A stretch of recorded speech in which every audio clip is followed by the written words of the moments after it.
Bien, grand thème de l'exercice 1, il faut calculer 2 à la puissance 3, le tout à la puissance 2.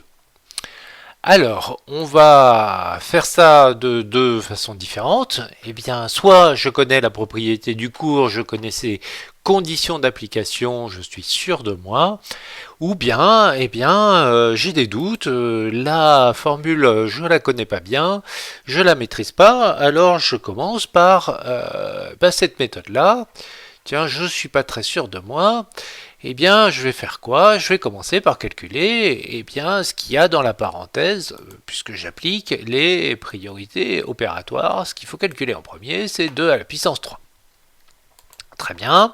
Alors 2 à la puissance 3, je vais remplacer à l'aide de la définition de la puissance d'un nombre réel. 2 à la puissance 3, c'est 2 multiplié par 2 multiplié par 2, et tout ça, il faut le mettre au carré.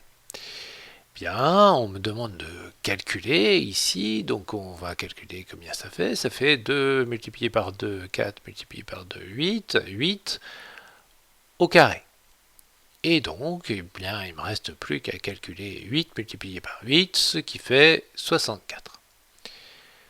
Autre méthode, je connais la formule qui me dit dans le cours que a à la puissance m, le tout à la puissance n, c'est égal à a à la puissance m multiplié par n.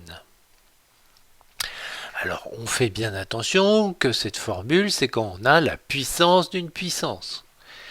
Ce n'est pas la même chose si on a a à la puissance m multiplié par a à la puissance n, et cette fois-ci, c'est la multiplication entre deux puissances d'un même nombre, et on a comme règle que c'est égal à a à la puissance m plus n. Bien, alors ici, je suis bien dans le premier cas, puisque j'ai bien la puissance 2 à la puissance 3, qui est au carré, à la puissance 2.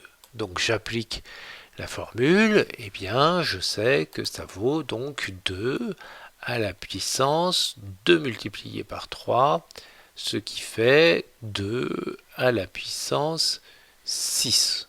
Alors 2 à la puissance 6, je peux le calculer de tête en n'oubliant pas de facteurs. 2 multiplié par 2, 4, multiplié par 2, 8, multiplié par 2, 16, multiplié par 2, 32, multiplié par 2, 64. Et j'en ai bien fait 6 ici, et j'obtiens la même chose.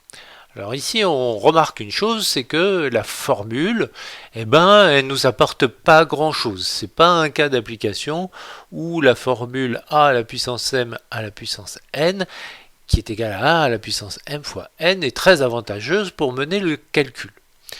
Mais elle donne bien le même résultat que celle qui utilise la définition de la puissance entière d'un nombre réel. Voilà, voilà.